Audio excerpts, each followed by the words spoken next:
Alright guys, so I had a few people ask me about the control pack. I'm gonna go through that real quick. Again, there's a video from CJ Pony Parts. That's what I used.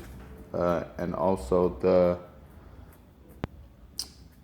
little packet that comes with the control pack. I do have my exhaust on.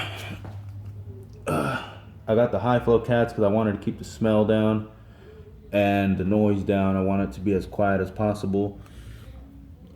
Just kind of measuring it out. Got a custom drive line.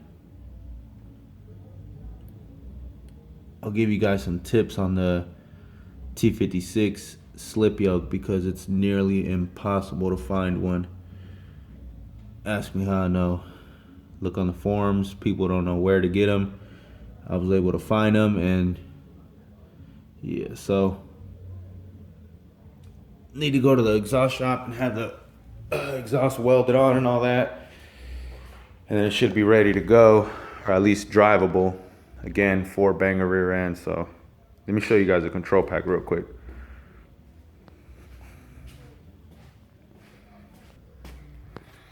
All right, so you will have to extend some wires. The control pack is pretty much a plug and play thing, except for this part of it. This is probably the hardest, I guess you can say, and even then it's not that bad. Let me see if I can pull it out a little bit. Okay, here we go. So this is gonna come from the computer. The computer's gonna go to the fuse box. I mounted the fuse box inside of my fender because there's really nowhere else to mount it. I guess with the 11 to 14s, you have like a thing that kind of looks like a, what do you want to call it? Like a router, kind of like a modem for the computer. People mount it in the kick panel. I had to mount my fuse box in the fender, so I'm not gonna take the fender off to show you guys. But this wire pretty much runs to it, and then it comes with this, and then this is pretty much the only cutting and splicing you're gonna have to do. Everything is labeled, so the 4 wires that you need to actually start the car, you don't even need to hook up this ground unless you're going to be using the auxiliary. Auxiliary is pretty much has like 3 or 4 auxiliary wires that will power on when the control pack is on or when signal's on, all that. You can read through the packet, but for the most part, this is the trickiest part of it. Yellow is key on. I'll show you guys where I connected them. Yellow is key on. That needs only 12 volts when the key is on the on position. Red is power at all times. It's hat B. That's going to be power at all times. And then you're going to have ignition relay. This is the one I had problems with. Ignition relay and starter request. Ignition relay pretty much has to get power when the car's in the key on position and while it's in the start position. I'll show you guys the difference right now.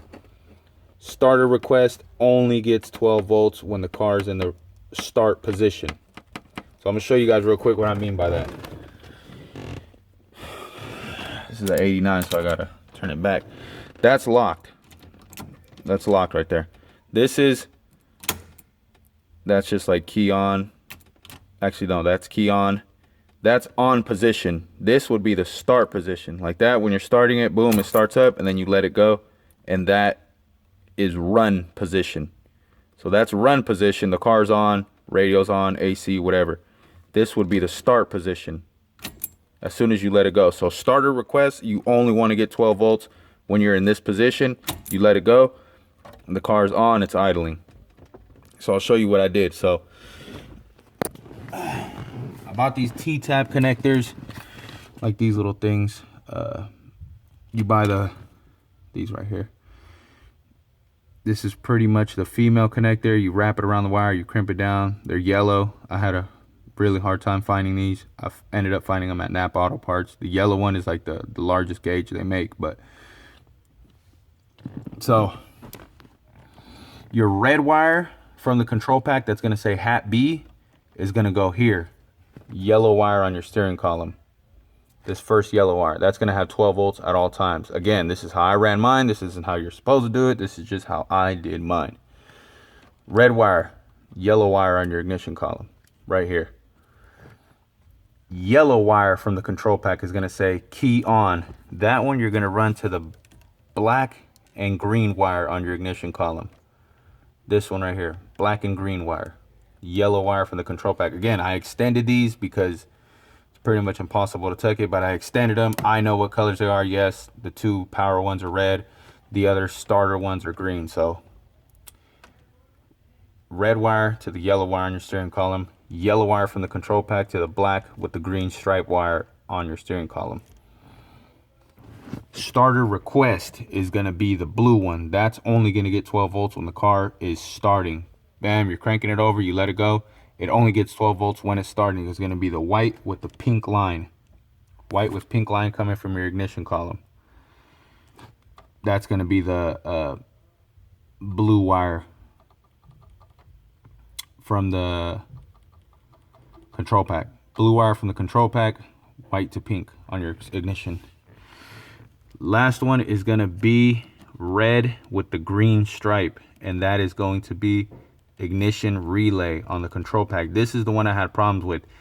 If you're turning on your car with the control pack and it's not wanting to turn off, this is still getting power. Again, this is the one I had problems with. This was still getting power after I would turn the ignition off, and that's what I had problems with. That's what my car was staying on when I would ask it to turn off. Pretty much when I would turn the key back, it was staying on. It was because of this wire right here. I had it mixed up.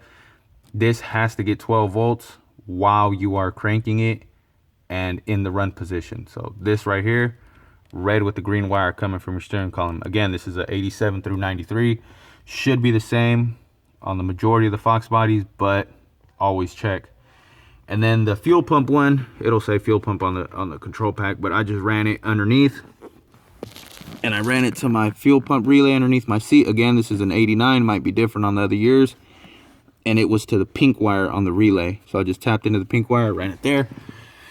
That shit really tricked me because it gets only 12 volts for like a split second just to prime the fuel pump.